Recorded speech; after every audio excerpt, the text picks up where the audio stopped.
Hello and welcome to the Capsource investor call. My name is Jeff Winkler. I'm the court-appointed receiver in the case the Securities and Exchange Commission versus Capsource Incorporated.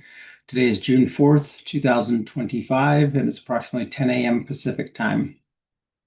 I want to start off by giving a pretty standard disclaimer that anything we say in this call should not be construed as legal or accounting advice. If you have any questions specifically about anything legal or accounting, I do recommend that you reach out to competent counsel. Anything we say in here should not be taken as a sign of anyone's guilt. All parties are innocent until proven guilty. Just want to get into the questions that we were asked specifically about Capsource and kind of what things look like right now. But before we do that, just a little bit about the timing. We do continue to do interim distributions as we go throughout this case, and we receive payments. The court approved distributions 45 days after the end of each calendar quarter, 60% distribution related to any sale or deed transfer, and 75% of any regular monthly or principal reduction payments.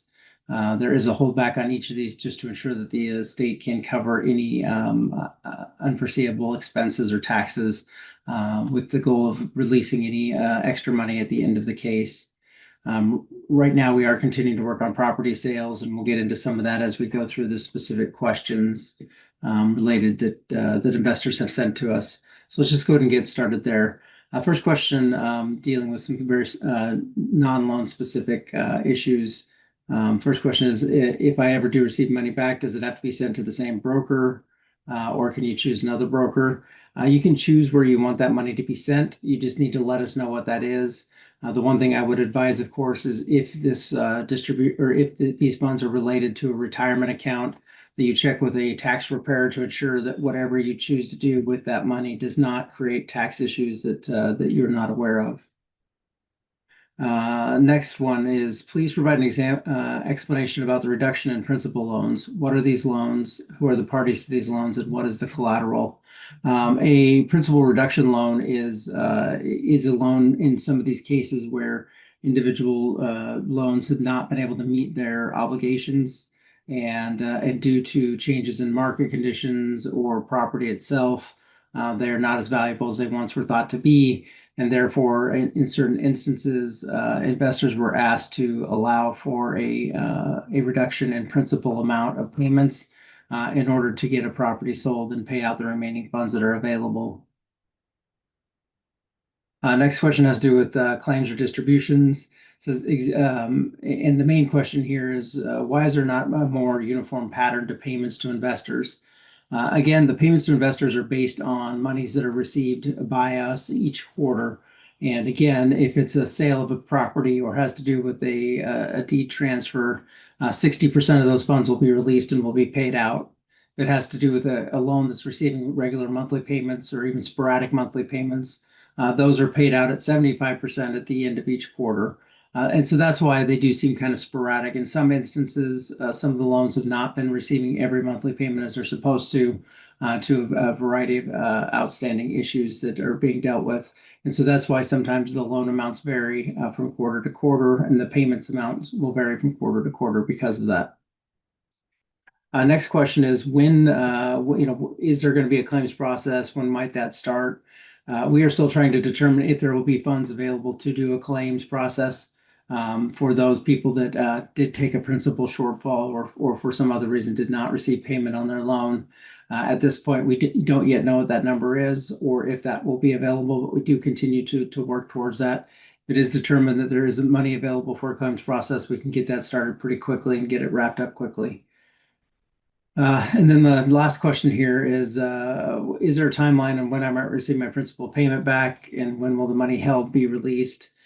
We do continue to work through each of these properties. Currently, we have sales motions pending on 2 properties, Fillmore in North Dakota, and then 4 properties related to Texas 156, which is now in front of the court and waiting on the court to rule on it. Once those 2 are wrapped up, the only remaining asset that needs to be dealt with will be the ARC loan, and we are actively working on trying to come up with a resolution as it relates to that loan. Now, there's some investor questions that are loan specific. related to the first one is Meadow 78 and King 261. It says we all signed agreements with the new owner, which required full payment plus deferred interest. And the question is there going to be any additional payments made on these properties? We have received all the money that we believe that can be received on those properties. However, due to the holdback, there is likely further money that will be distributed on that loan. Next one has to do with Fillmore. Has it been sold? What is the status of it? So the court has approved that sale. The sale is scheduled to close in the middle of July. We do have a call with that potential buyer later this afternoon, and we'll have more information on the timing then. But as of right now, that is the timing as it is, as we understand it. JC Commercial, does that mean that C says we said that nearly everything was completed with JC Holdings? Does that mean that the 25 and 40% that was held out on interest of the sale is not being returned to investors? No, that is not what that means. That money will not be returned to investors until the end of the case. It is being held back again to ensure that we can meet our tax and other administrative obligations, and then that money will be distributed. Whatever's remaining of that money will be distributed at that time. ARC. Last June, the SEC settled their complaint with ARC, yet little progress has been made to return funds. What is slowing down this process with ARC, and can it be removed to get a resolution? So we have been distributing out monthly payments as we've been receiving them. We have been working with ARC to try to come up with a resolution on that loan to get that paid off. That is the last large remaining asset in the case. We did actually go out and visit ARC a month and a half ago to take a look at the facility, the operations, and to get a better understanding of what the holdups have been in the case. Largely, those holdups are completely unrelated to the operations of the business, outside of the funding mechanisms and some issues related to that. We have been working with with the lender or the borrower, and we do believe that we have a potential way of getting extricated from that situation, get paid even potentially this year. And then some questions about some non-receivership entities. Do we know anything about Global Biolabs and their payments to investors? As it is right now, Global Biolabs is not a receivership entity, and so we have no visibility into the terms of the loans with investors in that case. Again, if you have some information you believe that would lead the SEC to want to add them as a receivership entity, please do provide that money to us or that information to us, and then we would be happy to forward that information on and see what the SEC thinks about it. Next question has to do with Cap West and distributions from Cap West. Cap West is not a receivership entity, therefore we don't have any visibility into those payments and what the timing there looks like. And then there's a question related to 836 Eduardo. That is not a loan that I'm familiar with. So if somebody has some details on that loan and would like to get some information from us, please do send that to us and we'll take a look at it and see what information we can provide. And the last one just has to do with communication. How can we be sure we're receiving emails and information from the receivership? Should we expect to be contacted? Really what I would say is, if you have specific questions related to anything involved in the case, there's a couple ways that you can reach out to us. The first is via email at contact@capsource-receivership.com. Again, that's contact@capsourcereceivership.com. That's capsource-receivership.com. Or you can call area code 971-357-2220. Again, that's area code 971-357-2220. If you've not already done so, we do encourage you to go to the website, which has all the documents and other information related to this case, as well as an opportunity to register there. If you do register, that will ensure that you get all emails related to the case. That website is www.capsource-receivership.com. Again, that's www.capsource-receivership.com. That information is also available in the chat for this call right now. Just real quick, I wanted to take a look at what's in here and see if there's any questions that we could potentially get to. The first one is, can we get an accounting of what we still have coming from ARC?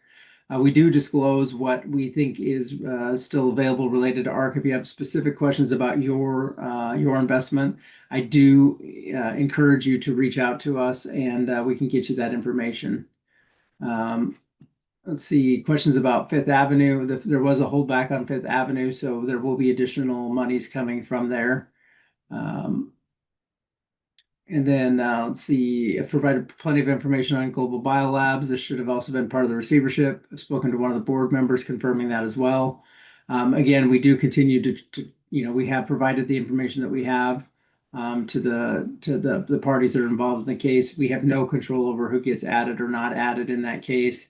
But again, I encourage you, if you have specific information related to global biolabs and why you think it should be a receivership entity, please do send that our way, and we're happy to take a look at it. That does appear to be all the messages that we have in the chat today. So at this point, we're going to go ahead and wrap up the call. Question about Meadow 78 and when the last distribution was for this loan. Rebecca, if you just send us an email, I'm happy to respond to that. I don't have that information directly in front of me right now, so I'm happy to do that. Then the last thing again is I just want to encourage you, if you do have specific questions, do reach out to us via email or via telephone, and we're happy to respond to those questions as soon as we possibly can. So please do reach out to us, and we're happy to assist in any way we can. We are trying to get this case wrapped up as quickly as possible. We think that there's even an outside chance of getting it wrapped up by the end of this year. But we continue to push on that. And like I said, related to the last two properties that we have that are in the process of being sold, and then of course the ARC entity, and working through that issue and just trying to get that resolved as well. So I do encourage you, please do reach out if you have questions. Otherwise, we will be producing another report at the end of July, and we'll have another call sometime in August. So again, I thank you for your time, and please do reach out if you have questions.